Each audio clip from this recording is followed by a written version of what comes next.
and the Sorry, I forgot to put that in. that's okay. So it would make sense then that some part has an image in their mind Yeah, yeah. of seeing the runway, because in a small plane, Yeah, the and I remember cockpit's open. getting out of the plane and seeing the runway and it's dark, but there's, like some lighting that takes you to the building. Oh, wow. Yeah, I would What have is the never. building? What would the building look like? Well, it's like a smallish, it's like a little playhouse. Like maybe, I don't know, maybe 2,000 square feet. My Well, house is 1,600 square feet, so I'm thinking it's a little bigger than my house, one story, but it's like a off, like what do you call it? An outbuilding on a okay. property, and there's like a big mansion, maybe a mile away, half mile away, far, not too far, because you could see it in the distance. So Wow. yeah, I think it was like a private.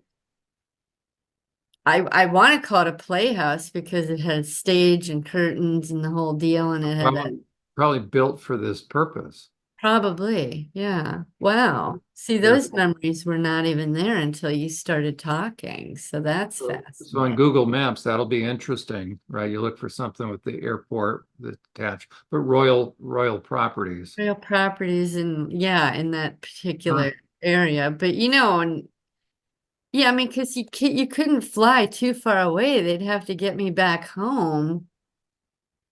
Or would they? I mean, it could be a whole weekend I was gone. Dad has done that before. I could be gone Saturday and Sunday, or Saturday morning to Sunday morning. That happened before too. So, yes, he would always just gaslight mom and tell her some story. Which, here, let me get back to this journal entry. You're gonna. Yeah, yeah. I was cracked up when I realized this.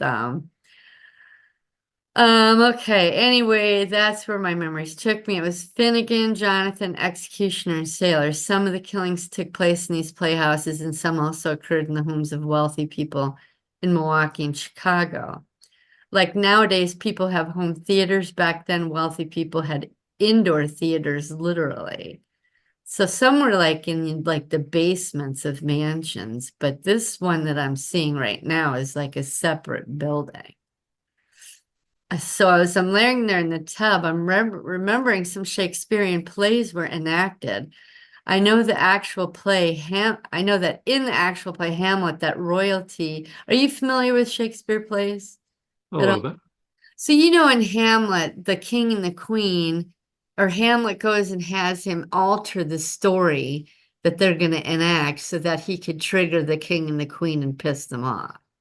Oh, so I didn't know that. Okay, okay. Yeah, right. And so that's what occurred here as well. Whoever was putting on the play altered it to suit their whims or to satisfy their audience. Perhaps it was, and this is what hit me too. I thought maybe it's a way of the higher up psychopaths conditioning and programming the next level psychopath down and how they're supposed to be and do and think, because that's what they do to us. They condition us with movies and plays and music and whatever. So I thought, well, this might just be a higher level or different level of programming for people on a Or higher this level. could be the initiation right into the Something. next Yeah. level.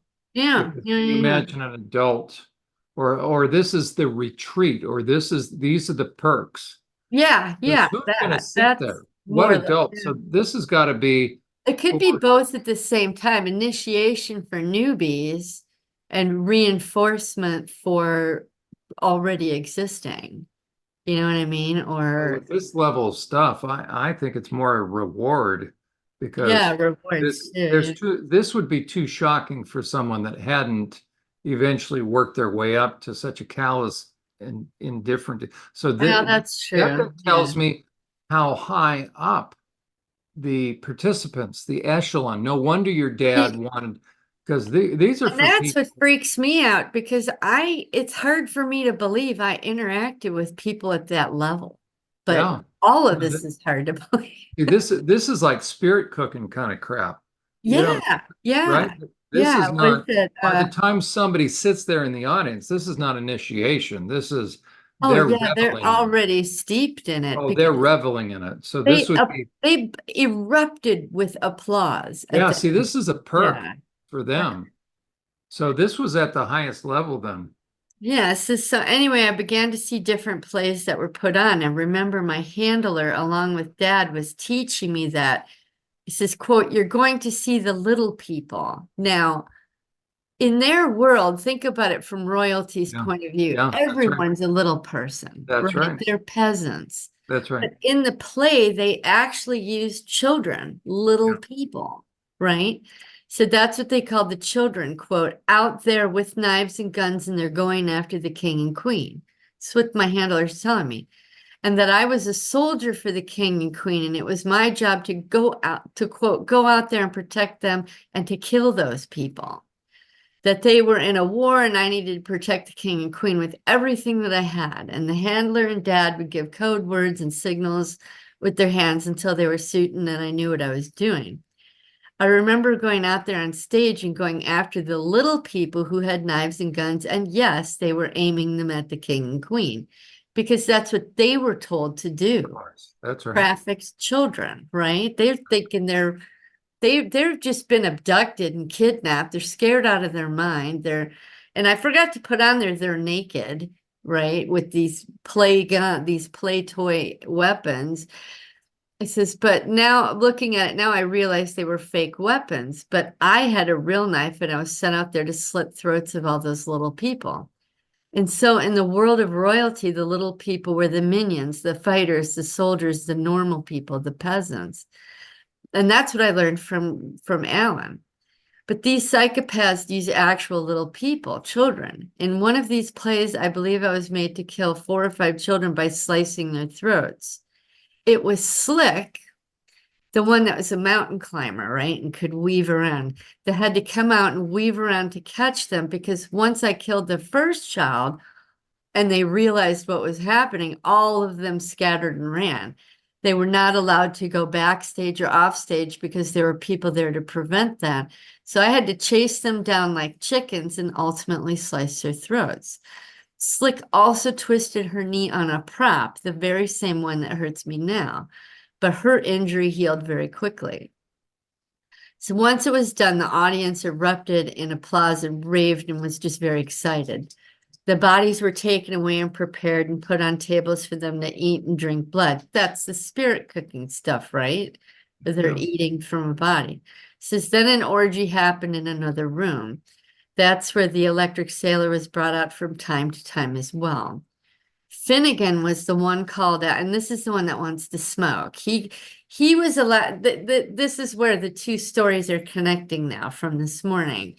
He was given cigarettes before and after. For some reason, he wanted to smoke, and the handler gave him cigarettes. And so They he's, probably lace the cigarettes with whatever. oh, maybe I never even thought of that. Wow. Yeah, I think Oh, like different, probably with like amphetamines to right? pump me up. Like different Yeah. tribes, they smoke stuff before they go and Oh, go yeah, I crazy. never thought of that. So Yeah, anyway, he was called out to cut the throats. He was utilized during the Shakespearean plays. I believe it was Henry V in particular. They also did Titus, which is particularly bloody, which I never watched that because after 15 minutes of it being so nasty, I turned it off. It was a movie with Anthony Hopkins in it. Says, and it's funny because in my 20s, as I learned Shakespearean plays, Henry V became one of my favorites. It was actually the one that I used to play a lot at night and that I would fall asleep to, which is pretty crazy because there's a lot of war and death and killing and noise. But for some reason, I was able to fall asleep to it. yeah. Because I remember there being another play about the French Revolution, and that's where the guillotine was on stage, which I thought was fascinating because I kept thinking, why would there be a guillotine? said again, it was Dad and his handler, who I think was a handler for Dad as well as a handler for me. And that's what the executioner did. Now, here's where I realized I separated out. Okay, the executioner was not the MC. That was a different part. The executioner was also a killer. And the file clerk is screaming at me right now that there were 63 beheadings that executioner did. There were 6 adults and 57 children. These were mostly plays about the French Revolution. Also, wait, yeah, what Marianne Antoinette's famous phrase? off with their heads. Oh, right. And Yeah, what I didn't else? even put that together. What else? I says also I remembered that there were other plays Hold on just a second. Now, maybe this, what's the other, ready? Let them eat cake. Oh my God, you're so right. Let them Uh, eat cake. Oh my goodness. And that's That's what where, Fatty there, did. That was, there. wow. Let them eat cake. And so What did maybe you, did that's that why just she thought resonate she with her? should. Did It that just does. resonate? It does. It did. Yes, it is right now. Oh my goodness. I kept thinking, why cake? But yeah, it when the minute you said it, it's like excitement inside. You nailed it. Yeah. Wow. Wow. Glad I put the recorder on as yeah. So I also remember that there were other plays performed as well, and they were Bible stories, that these Satanists were mocking God in the Bible and enacted different stories out of the Bible. Now, this is where you're going to trip out. And that's where Jonathan was utilized. I believe they used that story out of the Bible that John was telling me about, where the good guys in the Bible were beheading the bad guys, David and Goliath and his friend Jonathan. Except in this stage play, they altered it so that it was the opposite somehow. When I realized that, my jaw just dropped to the floor. John would tell me that very story, and that was one of the plays where I was made to kill people. Mhm. So yes, there were plane rides to Chicago, and in Chicago is where there would be plays performed in playhouses. Milwaukee is where we were in mansions. I was the person who was made to do the killing so that the psychopaths or perps would not get their own hands dirty. That's exactly right. That's what I was trained to be, their killer. That's I right. had become known to those people in Chicago, which now I'm realizing Chicago is maybe a code word for the royalty people because of I had become known to those people because of the work I had done in Milwaukee. I remember Dad being very invigorated and enlivened at the prospect of going to Chicago and interacting with even more important people. Yeah, see, that makes sense. The vile royalty, Yeah, yeah. because what a reputation then to think that they have this kid. It's just they're watching this kid Mm-hmm. who's so programmed that they're just getting a kick out of this. That these Oh my kids, God, yeah, just eating it up. And says it occurs to me that perhaps Dream was telling me that there was royalty involved there. I don't know, but that's what happened there. Says I also recently saw the movie Barbie.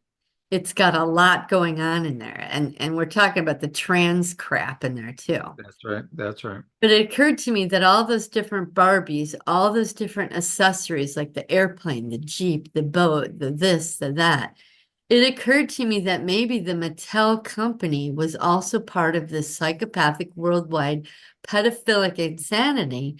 And that's why they created all these different alters of Barbie so that the Barbies and their accessories could be used to train and condition children. Makes sense. Why else would Barbie be Have 1,000 different alters, right?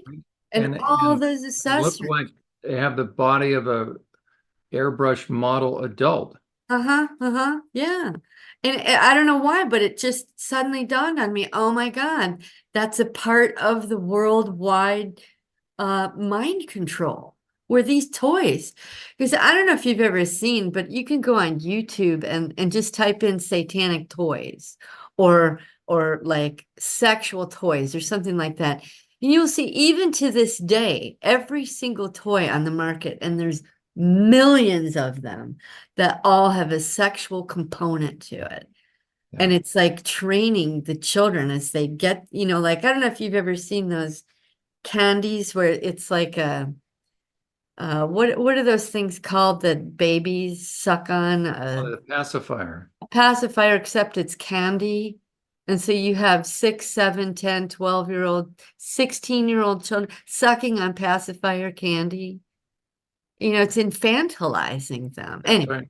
That's right. So I looked at plays about the French Revolution. There are not many. This is the one that seems to match. It's called Thermidor. It's a 4-act dramatic play by 19th century French playwright Victorien Sardou. The play is set during the French Revolution as one of 7 of his plays in that period. The plot follows a young actor, Le Bussière, based on a historical person who infiltrates the Revolutionary Committee of Public Safety and saves its potential victims by destroying their files. This plot is set against the revolt of 1794, known as the Thermidorian reaction. Except that I think this was altered to show how traitors, the one who would save the potential victims, were executed, that no one was safe, that the all-seeing eye knew everything, or something like that. It was a message to their own to stay in line. Okay, there we go. That makes sense. Wow, So, of course. yeah. Right on top of them using perping on kids and using them in this kind of extreme way, those that are flown in that are enjoying this demonic activity, they're also sending a message to each other. It's very, Yeah, I think it was how they conditioned their own, because I know that we are conditioned in that manner it with, just kind of reinforces you're either with us or against us kind of thing. yeah. Then it So, does the name, the actor, John Malkovich, does that ring a bell? oh, I know him. I know of him. Yeah.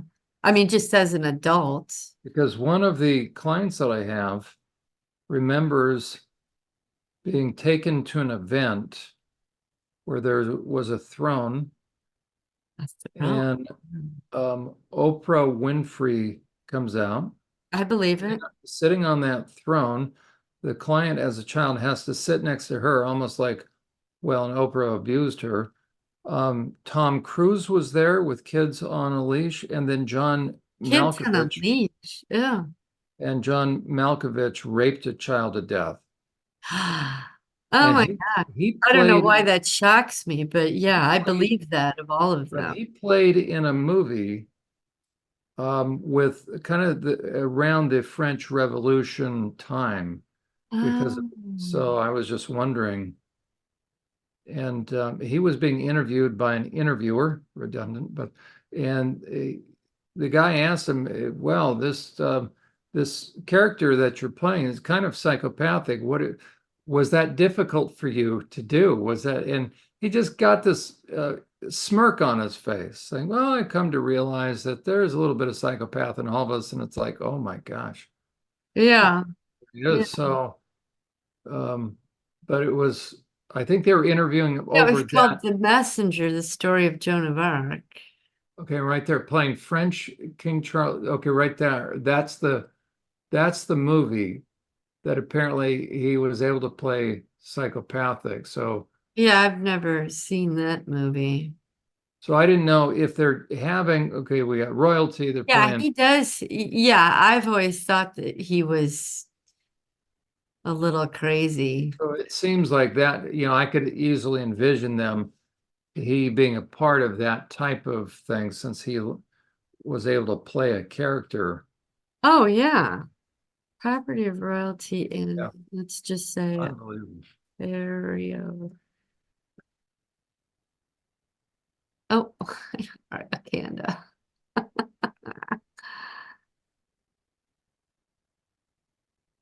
Oh, let's see, put 1970s.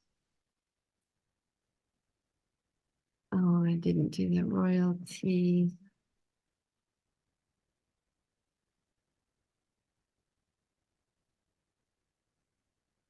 In Ontario, there were 3 chapels royal, all of which were established in the 70s. The Mohawk Chapel in Brantford, Christchurch Chapel, Dear Sorrento, and St. Catherine's Chapel. Now, are chapels Catholic? No, those are chapels. I wonder also I if, wonder if they're connected with that Notre Dame plot. okay, and maybe also properties owned by the royal family in Canada. Okay. Owned by the royal. Or even the crown. I don't know what they, I know. I'll just take out Ontario because I guess I could have been flown anywhere. That's right. I know some of the flights were real short and sweet, but I have a part telling me no, there were some that were quite long. So it could have been 2, 3, 4 hours. Wow, look at that and more. Okay. The Queen's So official residence in Ottawa, so that would only be an hour or two, which was the official residence. Another one in Ottawa. I don't know where Norfolk. Oh, that's in England.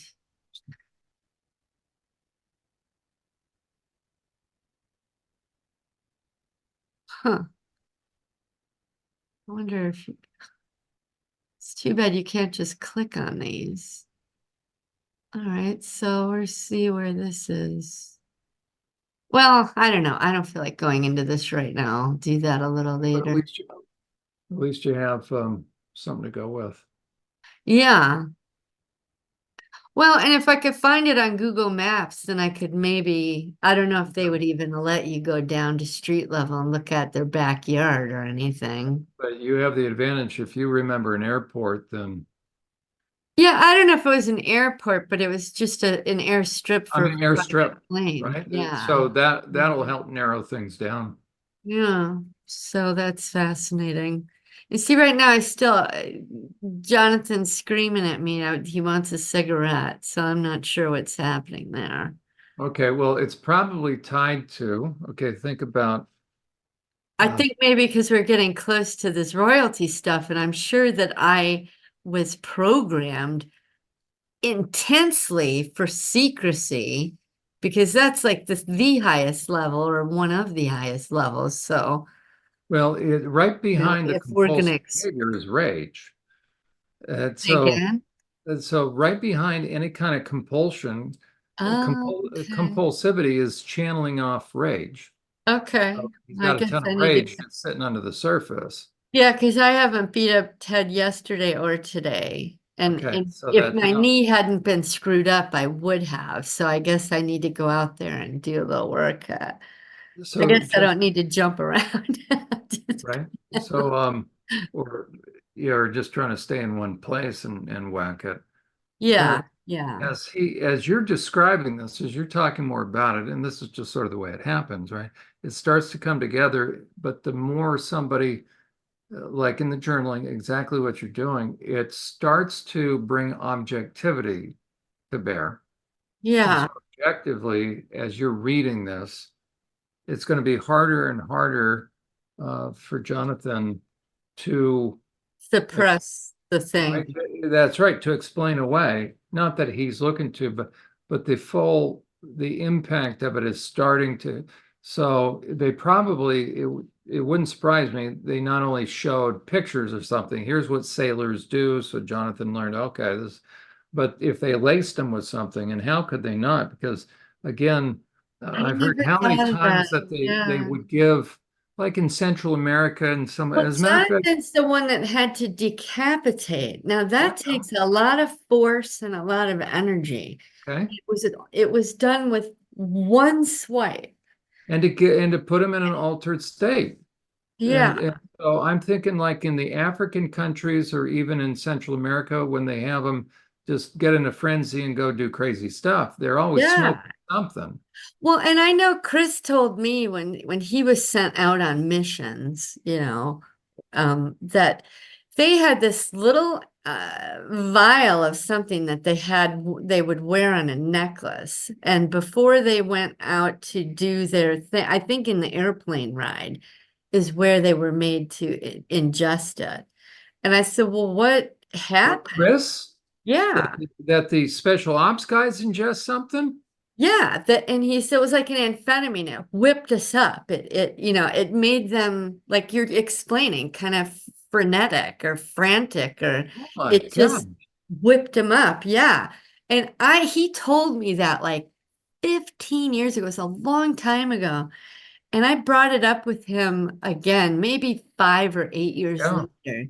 He goes, I don't know what you're talking about. Yeah, I tell you what, that comes to my mind that So he was being sent to do stuff that was that violent. was illegal. Yeah, that was But war but crime. that was going to be really, really vile I because know. But he that suppressed it again. Yeah, absolutely. Because when have you ever heard special ops that are taking stuff? I don't know. And maybe that's why he hid from me the fact that he was for 20 years. I didn't know he was 20 years. I've never heard special ops being given anything. So he was being sent in. But Hey, yeah, to do dirty work. And yeah, also he told me about one situation where he was sent into South America and he was supposed to guard a train, like a portion of a train, maybe two or three cars, maybe one, I don't remember. But he said he was given instructions to shoot anything that approached, friend or foe. He said, so as he was standing there guarding it and he was completely alone, thinking about these orders, he realized whatever's in this train is like illegal, that this is an illegal act. And see he that? knew that. And it was shortly after that that he decided to get out. See that's part of all And the and crap that his you reason get. was, oh, he wanted to have a family. But I think it was because he knew he was being involved in war crimes He or was being illegal used. acts. Yeah, Yeah, that's it. So part of yeah. the So you're crap. right about the drug thing. I probably was given something that just created that frenzied energy that could. Oh, they even gave it to the Nazi soldiers and stuff.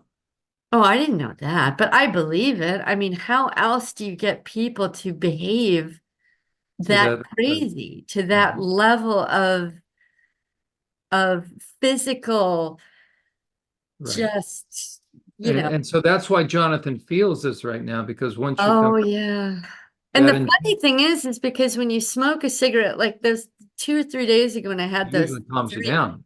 really had, well, believe it or not, it's a stimulant. A cigarette is a stimulant.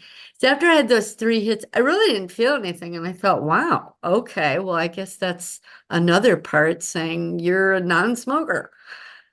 And I went to the bathroom and came back, and it was like maybe 4 or 5 minutes after that. Then I felt it. It was like a little stimulant. And I've always known a cigarette was a stimulant, but smokers will tell you it calms them down. So that means that they have a higher level of internal stimulation, and that cigarette brings down the stimulation a few notches because Yeah. it's calming them. Mhm. When Mm. really, if you like, I just did it from a baseline calm. I was worried I wasn't going to be able to sleep for a while. And I didn't go to bed for like an hour and a half after that, but it was on my normal schedule and everything was fine, but I felt the stimulation. So I wonder if Jonathan's not flipping out right now. Well, and that intensity, here's the thing. And that's why the venting will be important after we're finished. Okay. That Oh, I just got images in my mind of some of the audience. They had on crowns, oh gosh. maybe not like the king, but you know how a lot of them will wear those little crowns and just opulent jewels and clothing.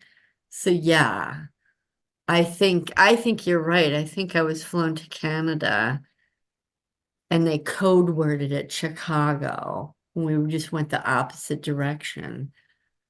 And yeah, I think maybe I was taken to some royalties houses or something, and I was their killer of the But month or the here's the year thing. or You didn't even whatever. have to go into the house if they have that play Yeah, house yeah. right alongside the airstrip.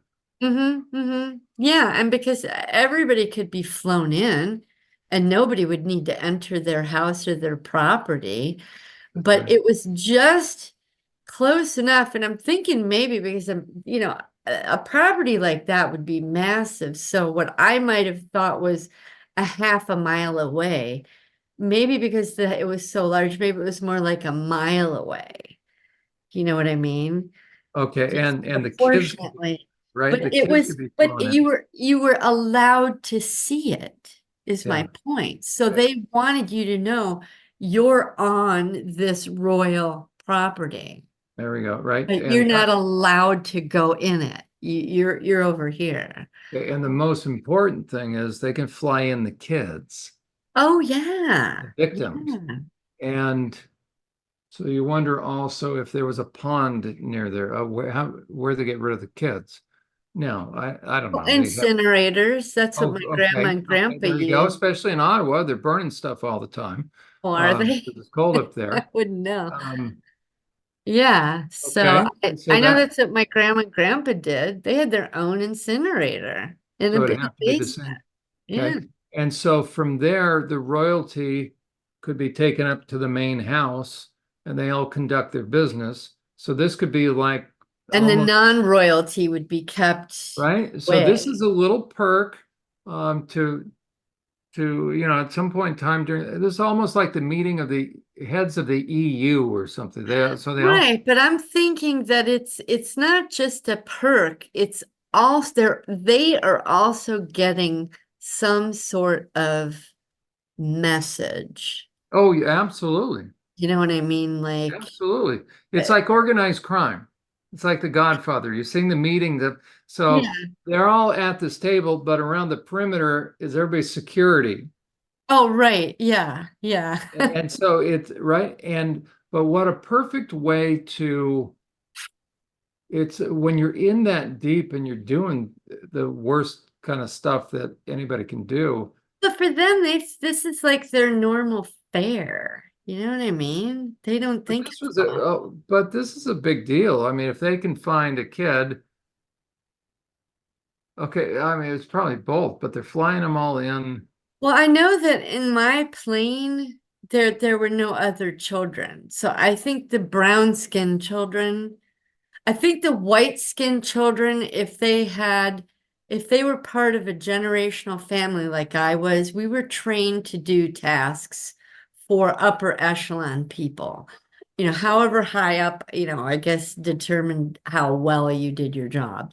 But the brown skinned children were the ones that were expendables. And unless there was like white children that were orphans or handicapped or whatever, then they were expendable too. But they had a real thing for killing brown skin people. And that's I why mean, the racism is just, they hate the fact that there would be a border wall built in the US. they hate it. Well, Is yeah, that what because you said? it makes it a little more difficult. So open Oh, borders, right? All the kids come in. oh, right. Yeah, I was There's thinking like the opposite for some reason. 83,000 unaccounted for minors that came across. I know, all the time, and nothing is done. Yeah. It's just, that it's high level corruption and nobody wants to touch it. Nobody wants to do anything about it. Nobody even wants to say it out loud. And people who do have a platform and an audience and do say it get squashed. So it's there. It's rampant. Yeah. I'm just blown away that it's me that I can't even imagine. has these connections or memory and not connections, but memories. I'm just like, who the hell am I? that, I mean, I guess it was just because of my IQ. I think it was my IQ that afforded me the ability to split off so much and so 100%. quickly Yeah, and sort them out and organize them and file them. right. Right. And I think because I had that capacity very young, I was able to, uh, I guess, adapt into whatever they needed. So as I don't know if a lower IQ wouldn't be able to do that. I don't know, but it's crossed my mind a few times. It's like every time I say to myself, why me? What the hell, And they'd always say, because of your IQ. My parts are always because of your IQ, because you can split quickly and easily. And when I was in the new age, one of my first affirmations that I gave to myself to grow, I evolve quickly and easily on all levels. Oh, And that's what I was doing as a of child, course you were. right? Except evolving meant splitting. Okay, I'm glad you're recording this because that'll have to be I like know. the title of That a just chapter. hit me right now. That'll have to be the title of a chapter or the title of something. Oh, yeah, because yeah, as we're talking, these Oh, parts okay. are Now just this screaming is stuff at interesting because think about me. like the new age can be a perfect cover for, so For demonic stuff, yeah. what an interesting euphemistic term. They never waste any euphemisms. Well, I created that affirmation. I just thought, Yeah. well, it encompasses everything. Yeah. But how much of the new age thing can be a cover for these people as well? I don't, it never Oh, said, I don't know. But well, what the a New powerful Age thing. was introduced into society through theosophists That's right. back in like the late 1800s. And so it was their idea to merge East and West together. This is what I learned from Alan's show. And it was to, I believe, take Christians and make them embrace demonic activity, and therefore they can't be saved because they're too wrapped up in demonic stuff, thinking it's good stuff, Right. you Or at know. the very least, they're compromised. Yeah. So, And I had our first Zoom last night. We talked for like 2 hours and 20 minutes. But I don't know if you're aware, but he's still playing around with energy work. And I said, he's after never, a while, I really have to say something, and I hope this doesn't offend you. And if you don't ever want to talk to me again, that's fine, whatever. I said, but you've got to stop screwing around with that energy work. I good said, for that is him. Yeah, demonic. he never mentioned anything. Well, I don't even know how it came up, but Good I for you. said, I sent him a couple of links of X. Yeah, he was doing stuff with Kundalini energy, and he starts talking. He's going on. It took me about 10 minutes before I said that, but I had to digest it first, and I was like, oh my God, because he was talking about all these crazy things that happen around him, and how there's always all this stuff coming at him, people this way and people that way, and I kept thinking, what are you doing, or what is going on in your life that you're drawing all of this crap to you? Because I don't have any of that. Like, I mean, I'm not really out working anymore, but even when I was, I didn't have constant barrage of shit coming at me. And I kept thinking that's got to be like by invitation, like somehow you keeping your, and I told him, he told me he was about to move again. I said, well, this is the perfect opportunity while you're moving, as you're going through all your stuff. I said, you need to throw away anything and everything having to do with the new age or energy work or this or that. And he started listing off some of the stuff that he has gotten rid of in the past, but he's still got a few things in his house. And I was like, you got to get that gone, man. And I said, I wouldn't even sell it. Just put it in the dumpster and forget about it. Or if you can burn it, even better. But he was like, oh, great, thanks. No, he was really receptive. And I, ironically, just this past week, watched a couple, an ex Reiki master and then an ex, he calls himself spiritualist because he was brought up in the 40s with that whole movement of spiritualism and all that crap that they made popular. And he got wrapped up and drawn into it, I think, for maybe just 2 years. But he was at a high level of stuff and he got out and got saved and spent the next like 60 years helping people. And so I sent him the link for both of those. And I was like, you gotta stop playing around because he was telling me about how he'll find in his hybrid car that a part is left on and it drains the battery and then he can't get to work or something. And he says, and John always he goes, he goes, he goes, when you're a hammer, everything you look at turns into a nail, right? He goes, yeah. He said, so John kept asking me, are you sure that's not a part? And I said, well, that's a definite possibility. I said, I don't know. I said, it's certainly possible. I said, but why don't you eliminate the other option that it could be? That's right. I said, so if you eliminate all of that and it's still happening, then you're going to know it's a part. Good I for you, said, so right? you don't have to mind fuck it. I said, eliminate one possibility. And he goes, oh, That's okay, right, that's right. great. It's just going through the checklist. What are these different things that it could be? Right. And I got the impression that he doesn't spend a whole lot of time working on it. He goes, it does take a lot of time. I said, oh, yeah, it does. But he told me he doesn't watch TV and he doesn't go to movies and he doesn't go out and he doesn't do sports and he'll do his music from time to time. So I didn't say this, but I thought, you should have at least 3 hours a night. You could put a focus on this. If you're off by 5, 6 o'clock at night and you don't go to bed till 9 or 10, it's a good 3 hours. You can really get into stuff. And I showed him my map and how things evolved a little bit and different parts. I said, but yeah, I started off thinking there was maybe 5 or 10. And then I thought maybe 20 or 30. But I said, said I'm at like 150, I think. And there might be 100 more. I have no idea, but I have to, explore it.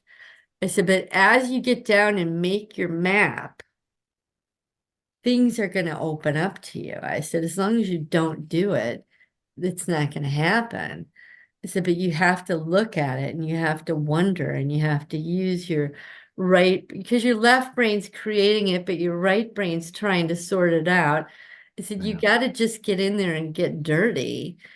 And he was like, oh, okay. And this is going to be a big part of your mission and message. You're going to help people, you're going to help educate them.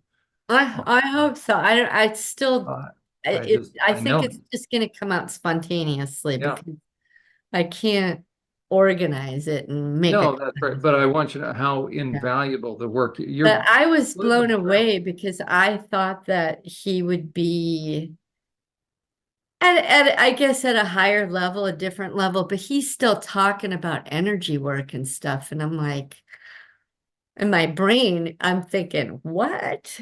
What the? Especially if he's been He's a, listening.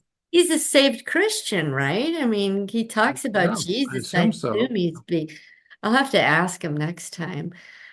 But yeah, I was like, wow, okay. And I didn't realize how little he knew about Alan Watt. I mean, he probably knows maybe 5 or 10% of what Alan's work is, which is great. And Yeah. he's currently, I don't know if I told you, but he loves a certain series of shows and they're called Sweet Liberty. It's like 3 years, maybe 90 shows. But I said they were never given show notes. I said, so Melissa and I can't sort through it. If we're looking for topics about Jesus or about Adam and Eve, or because in those shows, Alan talked a lot about the Bible, a lot, and a lot about the mystery religion. I said, so Melissa and I can't access those shows because there's no notes. And so I gave myself another job where I would just listen to the show and jot down the timestamp and the topic. So Jesus says at 5 minutes and 20 seconds, and Adam and Eve is at 15 minutes and 2 seconds, or, whatever. And I did about, I think, 9 shows. And I was telling him about that in email. And he's like, oh, those are my favorite shows. And he says, can I help? And I'm like, well, of course, if you want, so I taught him what to do and how to do it.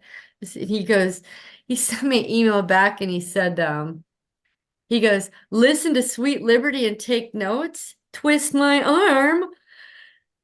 So I thought, well, this will be good for him because it's going to give him a lot of truth in terms of religion, because Alan takes no prisoners when it comes to playing around with witchcraft. He doesn't come right out and say it, but you can tell he's not having any of it. If somebody brings that stuff up, he just puts it down.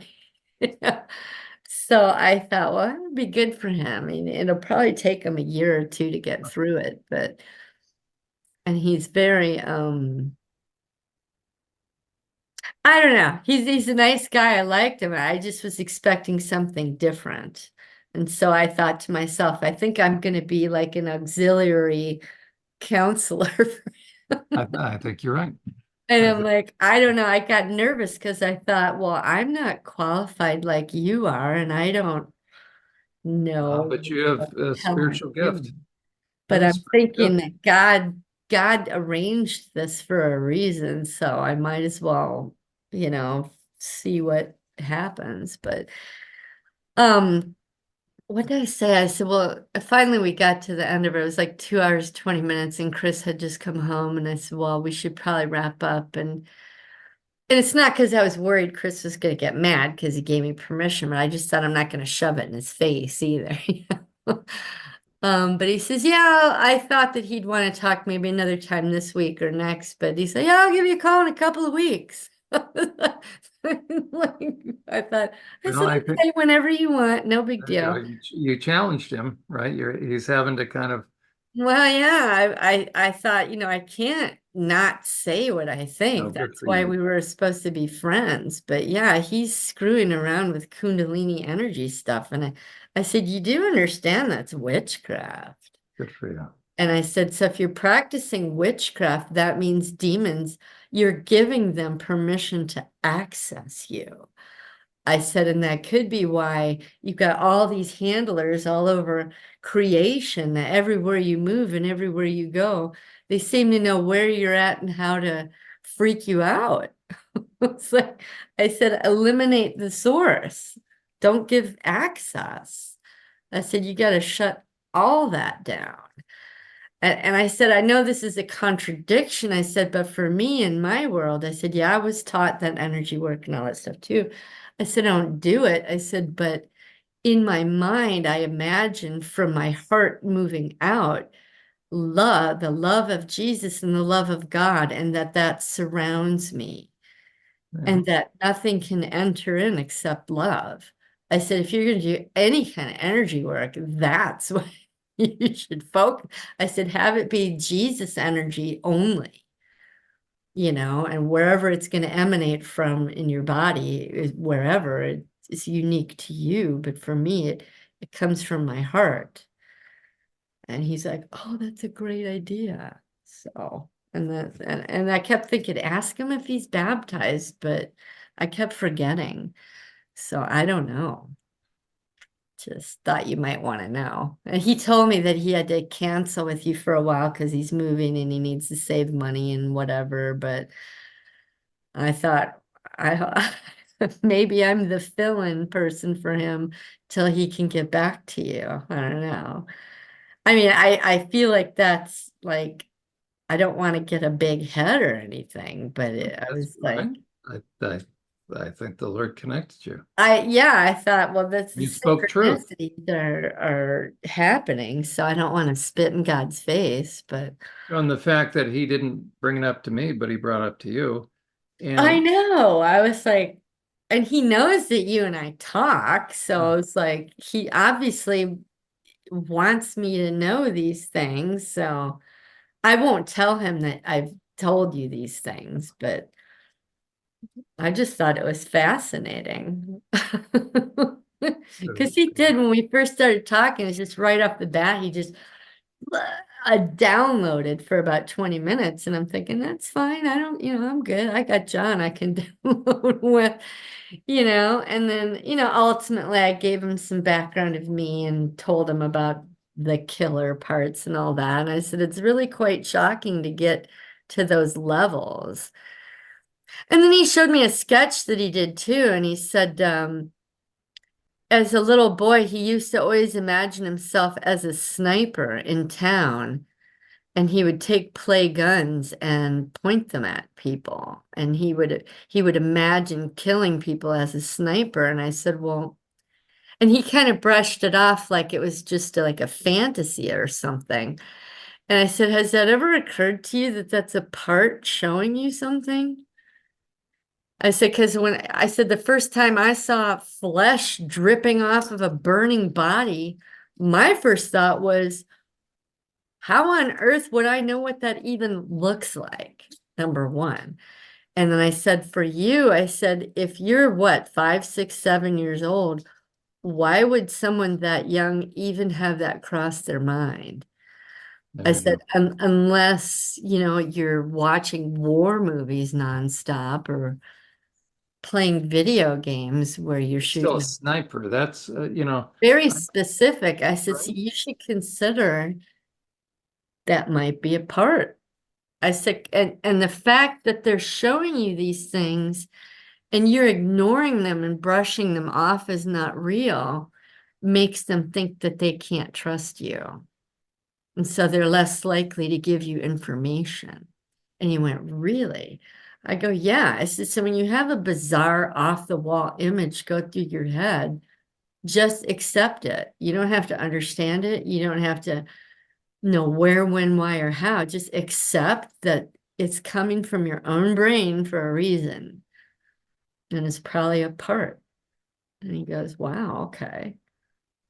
So thought that was fascinating. And he showed me a sketch of him being in a tiny little rowboat between two massive, like, aircraft carriers, because he's describing the sketch.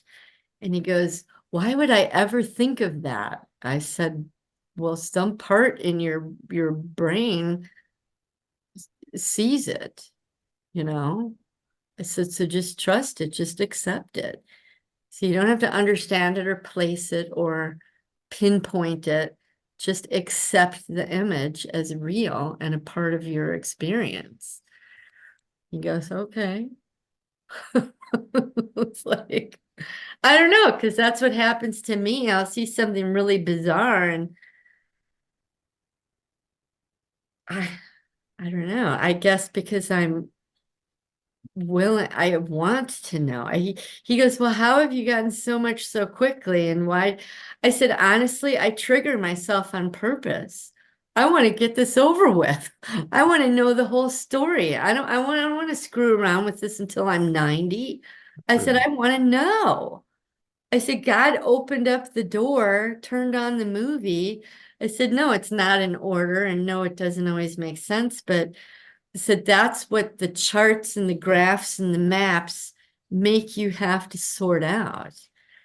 I said, so doing that physical work, doing sketches and writing a journal, and I said, that fills in the details. I said, but you've got to accept the images that come. It's not, it's you're not schizophrenic and making things up. They're there for a reason. I said, I didn't say this, but I was thinking just now that, like, I could never imagine what it would look like inside of royalty castle. Do you know what I'm saying? I would never know what that would look like. But for some reason, I Here we go. have an image. Here we I said, go. there's no reason for me to ever know what that looks like. And it's not because I've seen movies of whatever. I said, those are sets. but what I'm seeing in my mind's eye is not a set. It's the same feeling I get when I've told you about being inside of that Catholic church for my mom's service, and you could just see the wealth dripping off the walls. It's that same, you could just see the wealth just dripping off of their jewelry and their clothing and just their aura. They have just this, I don't know how to explain it, just this wealth and ego and arrogance that's just present. And it's like my parts are telling me this right now. So there's no way I could ever know that unless I had seen it and felt it and heard it and sensed it. And, something Scientology taught me was that you don't just have five senses. There's more like 50. I don't remember how many, but there's pressure, there's humidity, there's, all these different senses. And you can't just focus on what you see or hear or feel it. Well, obviously feel pressure, whatever, but there's more to it than just the five senses. You have your intuition in that moment that you can't turn off either.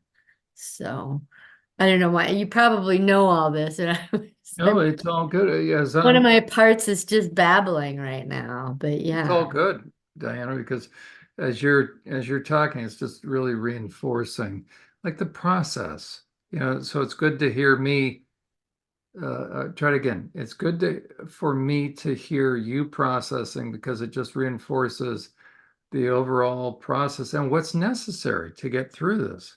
Well, yeah, and I said, for me, I said, yeah, I'm lucky I don't have to work and I could spend a whole day, farting But you could around with my find plenty of cats. other things to distract yourself. Oh, sure, yeah. I said, but I'll have a memory and process it for 2 or 3 days, and then I sit down in the evening because I don't watch TV, but I watch YouTube, which I guess you could call TV, but it's not, it's different. You know what I mean?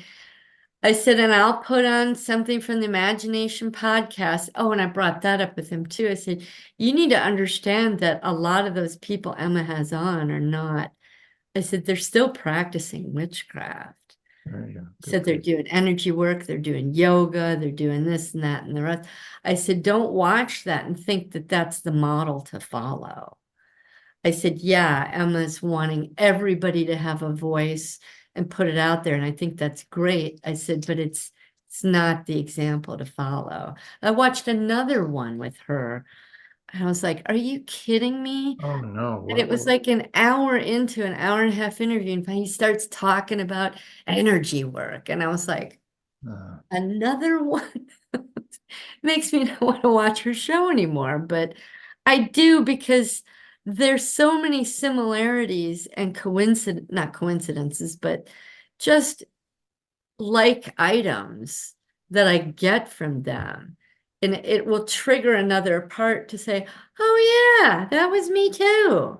It could just be this really innocuous little, or what you would think is innocuous, but it'll trigger a part. And I'll go, oh, great. And I might journal that out. I haven't had that experience for a week or so now, but I've been preoccupied with this, the royalty thing and all that. I had but dreams it makes sense instead. then why your knee. Because as you said somewhere in here that you hurt your knee. Yeah, that Slick when she was running around trying to catch those children to slice their throats, and I think it was put out to me like you chasing chickens and cut their head off, but it was basically kill them. Um, but yeah, as she was trying to catch them in the same way you'd go after a chicken, she twisted her knee. And and at the time, I think she could just walk it off and it was sore for maybe a day or two. But I reactivated that injury, like I said, like a year ago. I was out gardening and I had twisted it. And it took weeks to go normal. But it finally went almost normal. And then I went and helped Melissa and twisted it again, but it wasn't that bad. But that was in February. So it's what, March, April, and And half of May. So almost 3 months and it's still sore. And then I did the simplest little thing outside. And I think it's just twisting it just a hair and it just triggered it again. well, first of all, I wonder if the red light, that would probably be good. But the I red, have been doing that. oh, Yeah. there you go. Yeah. But you wonder also, or at least at the very least, the timing is very interesting given. I know. I um, know. So, to whatever extent then that this is, you know, I hate how the term became disparaged, the term psychosomatic, right? I Because know. it's almost like hypochondria. But no, it's very, mind body connection. So you wonder how much of, at least I'm you'll like find rubbing my that knee as as you're that's talking. right, as you're working this through, you'll at least eliminate that part. I Then you hope just so. stick with the actual physical thing. But I'm telling you, Well, and I also have, I noticed for probably, I don't know, 4 or 5 days now, just my neck is really super tense, my lower skull in the back. I had to take, and I don't take aspirin very often, but I did last night. And then I did like 3 or 4 days ago for a headache. And this part of my neck right here is mildly, mildly sore right is now. that from That's from the rope. okay, Yeah. there When we I was, go. but that's taken what, 4 or 5 days to work itself out. And I'm like, wow. Yeah. So And so as you're describing then the rest of your neck, yeah, it's just tense. And it occurred to me it could be from hitting Ted because could you be. hit it with a lot of force, it's gonna, your body does tense Yeah. up. So I'm thinking it could just be a new exercise that is Yeah. what I'm But feeling. as you described it, I'll tell you the first thought that came to my mind is somebody grabbing a kid from the back of the neck and, My dad did that when I was very little. It was the ritual with the witches that Jesus came. Well, because I was scared, they put me in the center of the circle and I went into the fetal position, except upright on my knees and my head down to the floor. I was trying to protect my innards. And my dad grabbed me by the back of the neck and lifted me up like you would a cat. And then another woman came and grabbed my arms and, held me from behind while dad held my head up.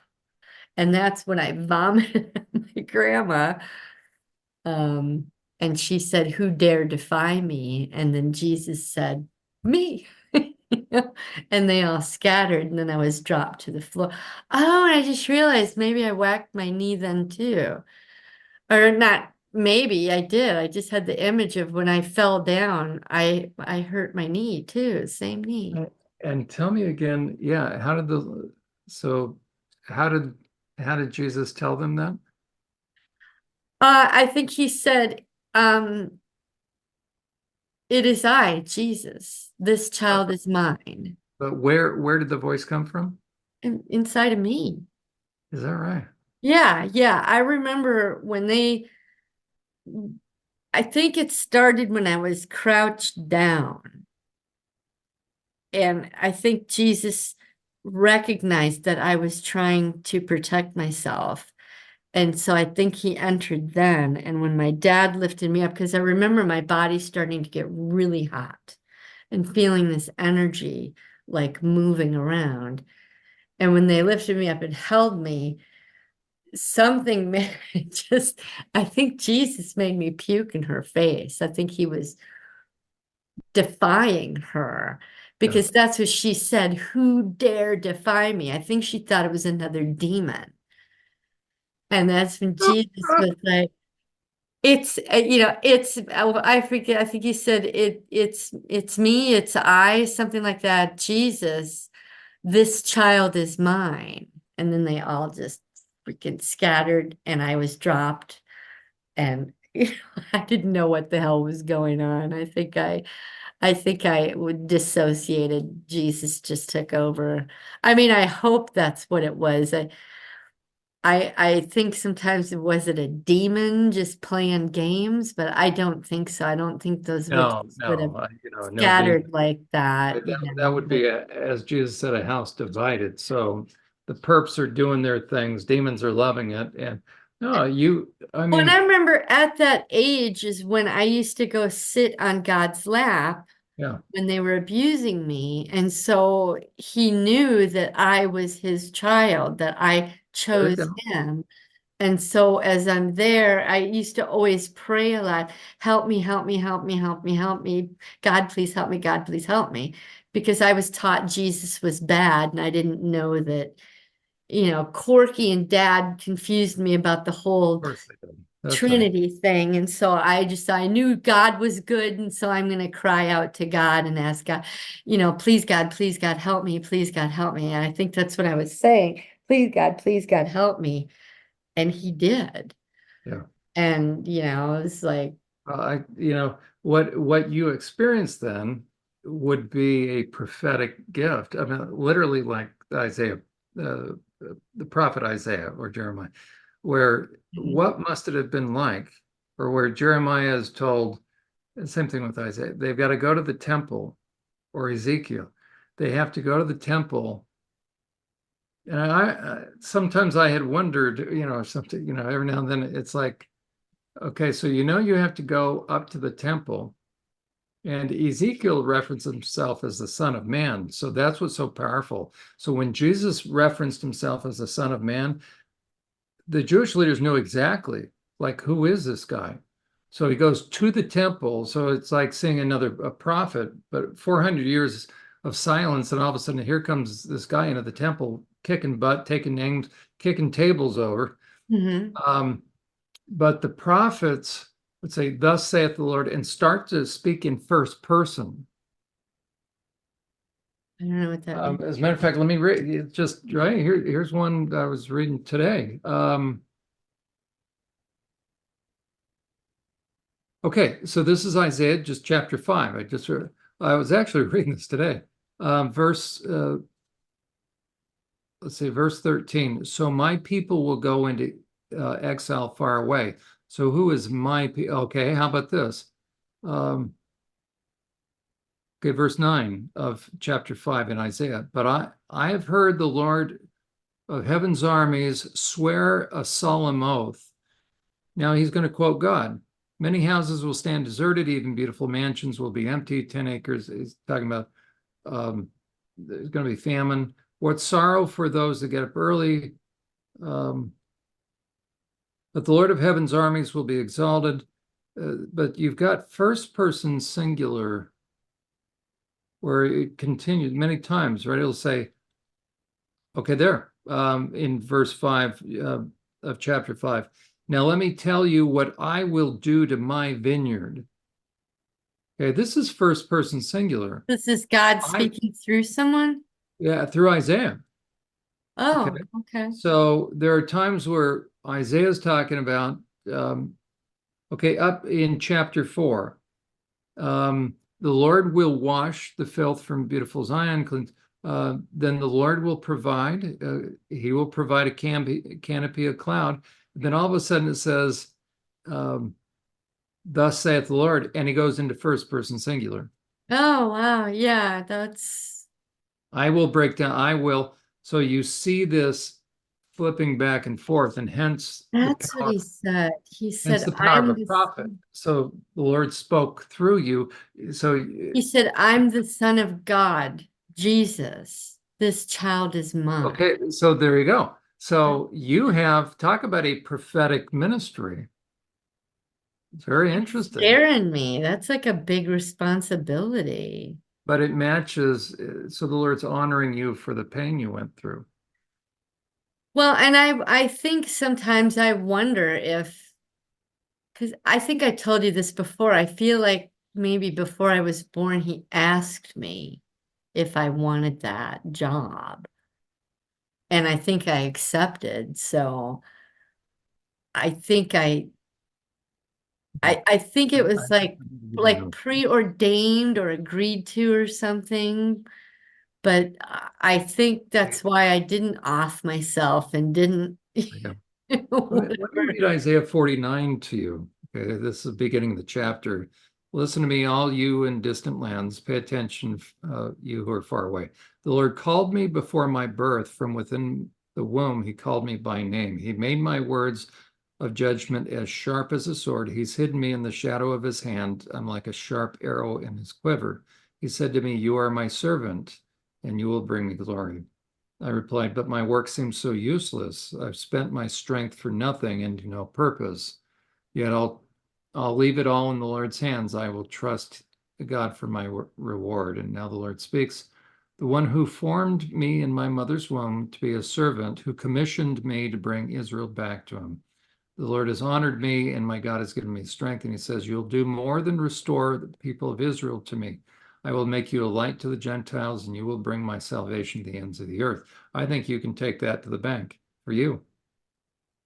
See, okay. I mean, yeah, I'm like getting a little excited and happy, but I'm like have to keep my And ego in check. right now, and so here is, but look at I look just at what wonder, price but though.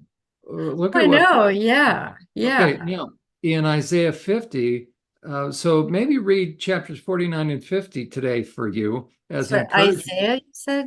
Yeah, Isaiah chapter 4, chapters 49 and 50. Oh,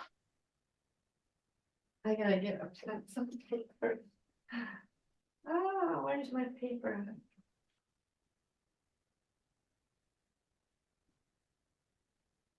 Yeah, because I was listening to Carrie Elahi talk about it once, and she felt like God asked her in a previous life and that she agreed. She said that she had this idea that she was in hell suffering, and she finally called out to God, and God came and asked her if she would be willing to, I guess, start another life that would be awful, but that she would be fulfilling some work for him, and that she agreed. And when she talked about that,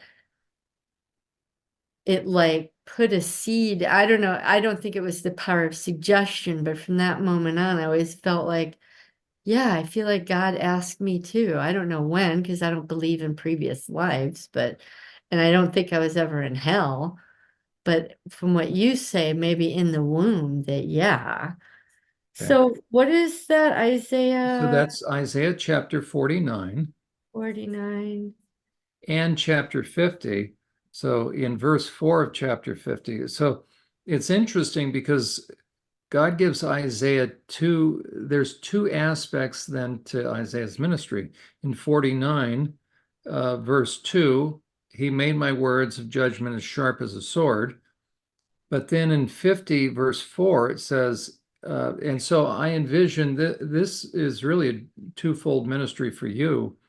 The Lord has given me his words of wisdom so that I know how to comfort the weary. Morning by morning, he wakens me and opens my understanding to his will. The sovereign Lord has spoken to me, and I've listened. I have not rebelled or turned away. Uh, so it's really both kind of going after and confronting and, whacking and hacking with the sword to get the vines and get, clear a path.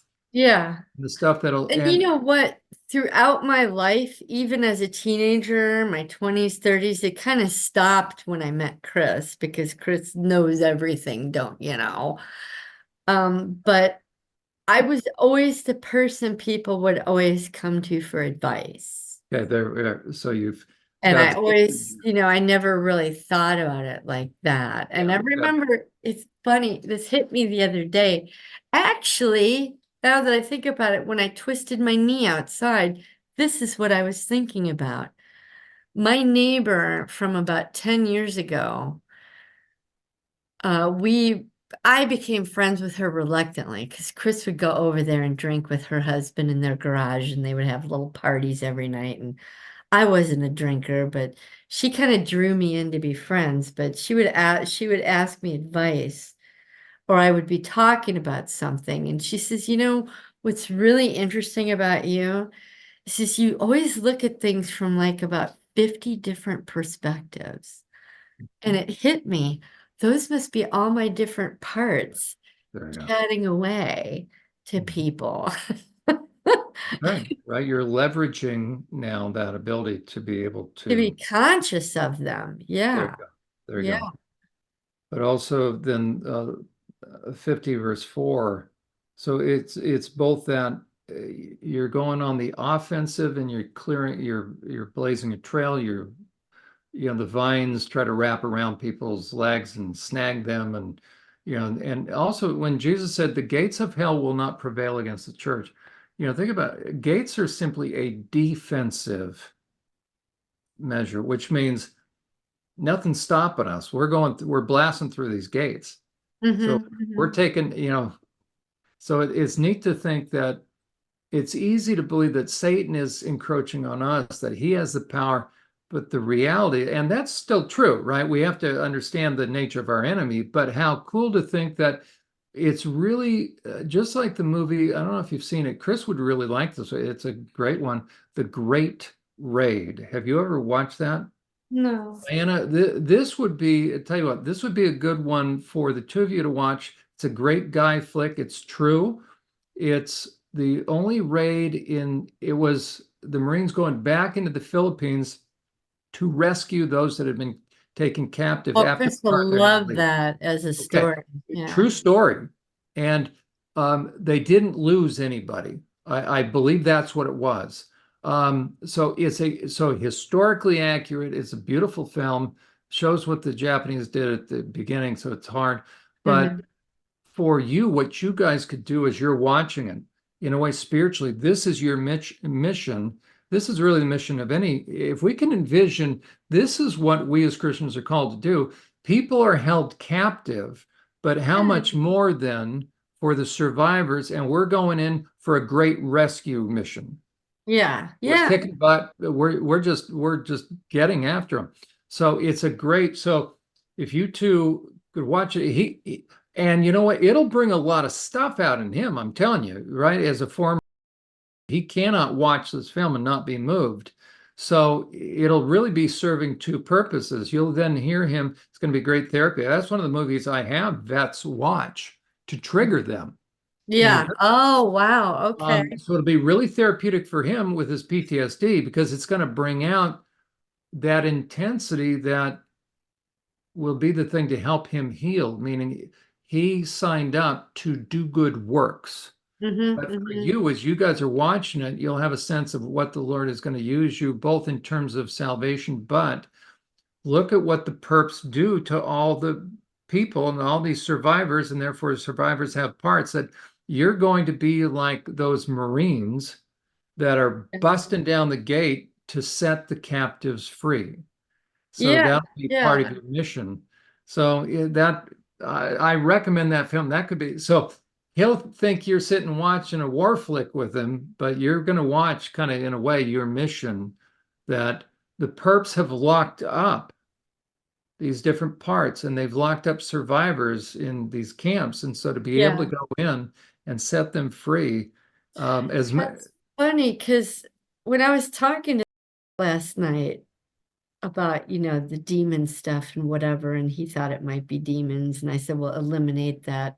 So, oh geez, I just lost my train of thought again. But I said, well, I lost that. But anyway, I said to him, I said, have you started, doing the work where you beat up on something? And he goes, no. I said, I know. I said, I know that, buying a bag or a torso, can cost a little bit of money, but I said, it really does make a difference. I said, so why don't you just get a baseball bat and beat the shit out of your bed? I said, I said, you don't have to scream and yell and holler. I said, it's great if you can. I don't know if you're in an apartment or what, but I said, you really should start doing that. And I said, what was it?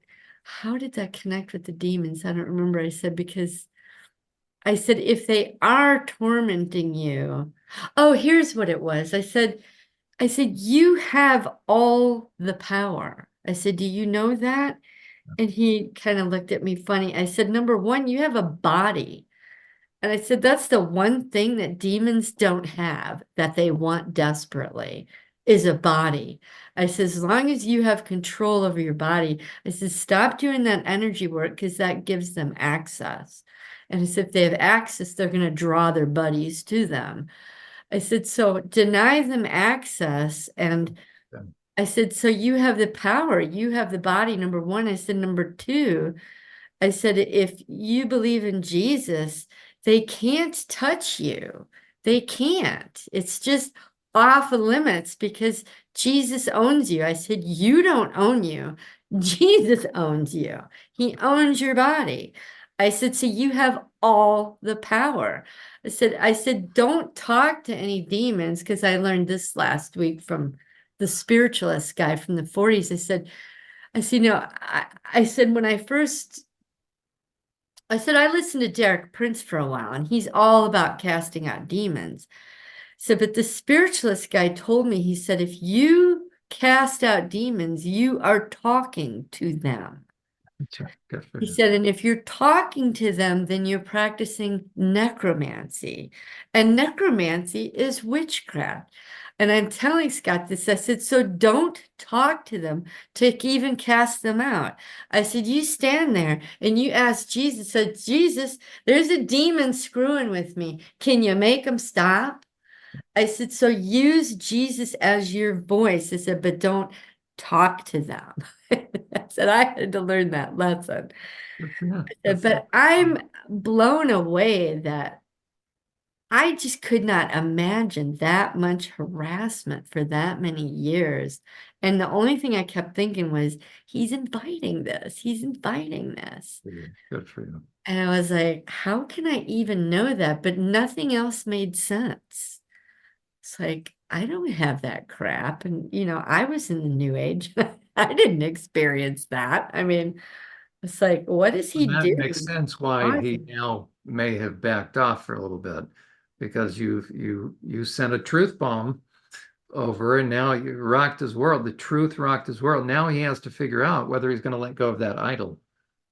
Yeah, whatever it is. I said, as you're packing to move to your new place, I said, just inspect every little thing and get rid of every little thing that has to do with the new age or energy work or whatever. And he said that he used to have tarot cards, but he got rid of them a while ago. Golly.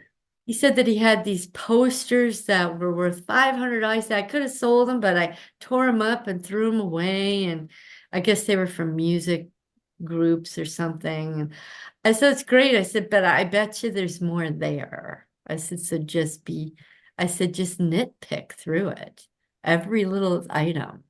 And he goes, okay. That's probably what happened then. And at the end of the phone call, he's realizing how, Yeah, I'll talk to you in a couple of weeks. I'm thinking we're going to talk twice a week just as there friends we or go, buddies. right? You presented truth. And so that's chapter 49. So it really is you're going to have chapter 49, Isaiah 49 and 50. So with some Okay, I'll people, read those. Yeah. your words, right? That the Lord called me from before my birth, from within my mother's womb. He called me by name. He made my words of judgment as sharp as a sword. Oh, So, wow, that's what right. the So for well, that, and it's that's when you were reading that, I was thinking that's what I do with Chris. But the only way to get through with not Chris is 100%, to have bigger balls than him because he right? won't listen to me otherwise. Okay. And So, it's funny because God gave me those big balls because of what I went through. You right, know what I mean? So wouldn't be there otherwise. right. So So that it really is that movie, I really do think now that I think about it, yeah, we'll it'll watch be it. I such just a good, powerful, therapeutic movie for you to watch because as Chris is going to be going through his own thing watching it, but think about also the training that you guys had. Oh, there's so much that you're going to really connect with, but it really is, if there's a movie that summarizes our mission and therefore your mission, it's going to be survivors have been taken captive by the perps. And what you're going to be doing is you're setting the captives free. And so it shows in the movie as they go into um, there's one barracks that's a hospital barracks like the Japanese cared, but those are the ones that had malaria or something or dysentery. So Mhm. as they come in, they actually have to tell the American POWs that are sick, that are delirious, were American, so they're having to help them calm down because they don't know, because they figured at any point in time they're going to get killed. So in comes these soldiers rushing into the room, and you can see the look on the patient's face, the Americans, like we're going to die. So it's Yeah. very interesting that it's that dual mission. I'm going to kill the bad guys, but I'm reassuring. So there's so many analogies, huh? Because they I break into the barracks and there's like 100 POWs. So they're setting those captives free. Well, as you're sitting there talking about that, something occurred to me about Chris. What he said was he said that I'm gonna when he said, as far as my abuse and the things that I went through as a kid, I'm just gonna handle it by being my angry self. And it just occurred to me that I think he might believe that if he addresses those things and heals them, he will lose his ability to fight because that's the It's going to anger and free the him. hurt. It I will know, but free. I think that he I thinks think. he will lose his Uh, strength. right. I think he thinks he'll lose his That's strength. interesting. That's right. But he won't know that he's finally going to tap into it. Yeah. Right. Yeah. That's pure righteous indignation. Right now, it's all muddled. Well, yeah, yeah. That's fascinating. I don't know, Yeah. it just hit Well, me maybe that right now. movie. It's called The Great Raid. Yeah, yeah. I was thinking when you first said it, I thought you said the Great Rage. Oh yeah. Well, to go into yeah, Yeah, no, The yeah, Great Raid. yeah. So But I think he thinks so he'll that, like it. It's the Marines. It's historically accurate. yeah, yeah. No, it just got me thinking about the Lance part that I have that used to be Lucifer, but it's Oh yeah. Lance. But Lance is like telling me things, help me understand Chris, is that you have to get that full of rage in order to kill another human being. You just can't do it without it. I mean, unless you're a psychopath, I suppose, and you just have no feelings at all. But I think that that's what Chris is afraid of, that he will lose that strength from that part of him that knows that that will protect him. And if he addresses the pain, that somehow he'll lose the strength. And that's not the case. You get to keep the strength and get rid of the crap. 100%. 100%. Because I know right now, there's something Chris has always asked me over the years, because he gives me gun training in how to handle a gun. And we go target shooting and all that. But he's always said to me, oh, how do I think I'll react if someone enters the house and breaks into the house and he's not there? I said, well, number one, I don't want my gun in the safe. I don't want to have to fumble around trying to open the safe. So That's I it. want access to it, number one. I said, but number two, I'm always fearful that I'm going to freeze. But now that I've gone through this work, There we go. I now know I won't There freeze, we go. There that we I'll go. handle it. There we go. I said, I might not get him, my aim might not be right. I Doesn't said, but matter. if I shoot all 8 rounds, however many's in the thing, I said, I'll stop him. I'll slow him down enough for me Yeah, to you will. run out the back door. Yeah, you will. I said, so And now I know how to no answer bad that. guy's going to get into a shootout at OK Corral, right?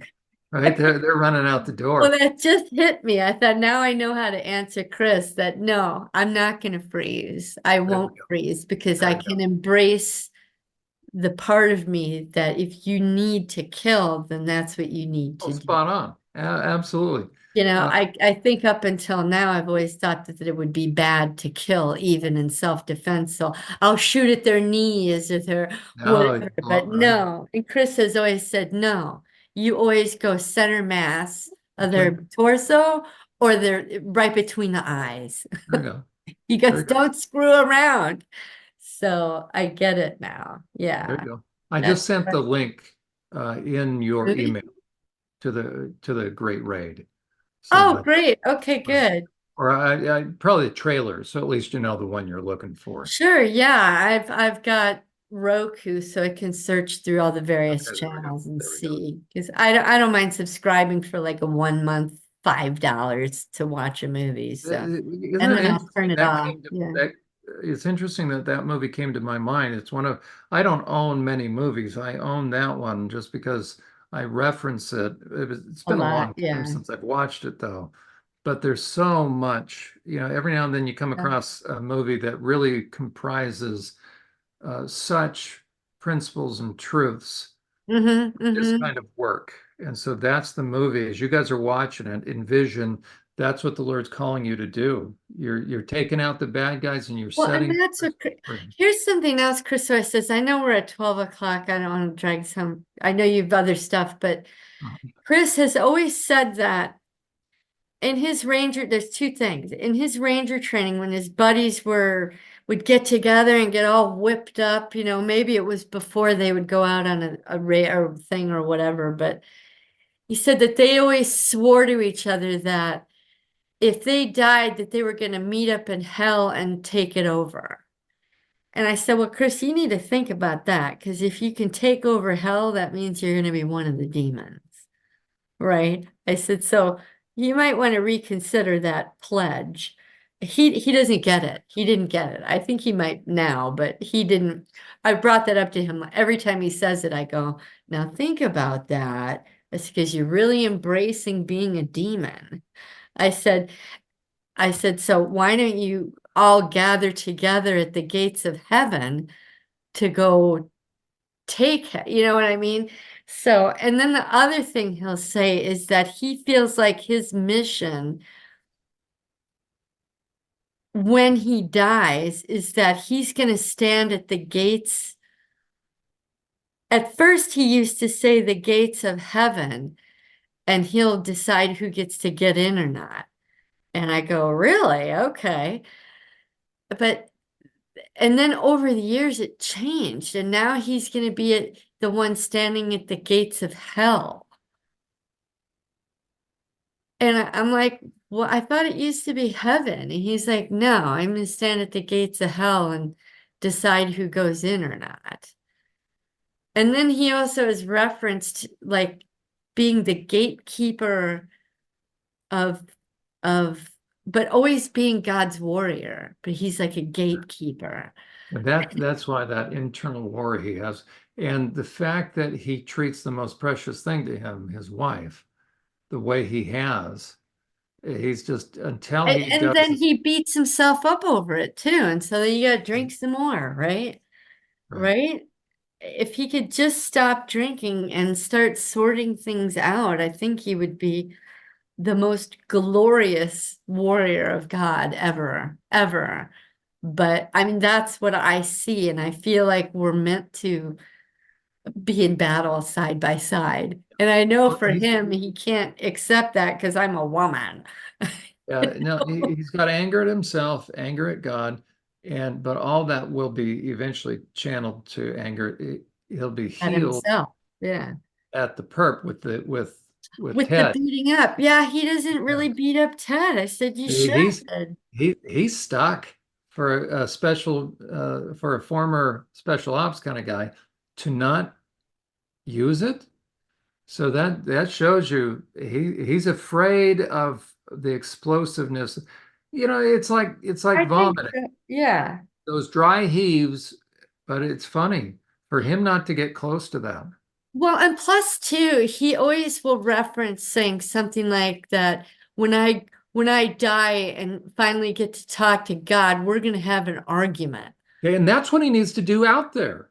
And That's exactly. I said, Chris, you do understand that you're saved and you're going to heaven, Yeah, but right? he's got anger that has to come out. Job. I know, but he Yeah. does not accept that. He thinks he's done too many bad things See that God that that's will it. accept. Boy, he And needs a I few said, sessions out there. Chris, I said, those things you did, yeah, they were bad. I said, Yeah. but you don't do them anymore, right? At some point, you repented and you stopped doing it and you feel bad about it. I said, and God knows your heart. He knows your mind. He knows how bad and guilty you feel about it. Do you really think he's going to reject you?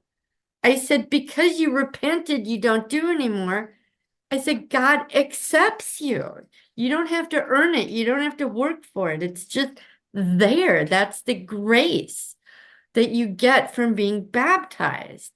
And he still will shake his head. He doesn't believe it. Yeah, he needs a few sessions out there with Ted.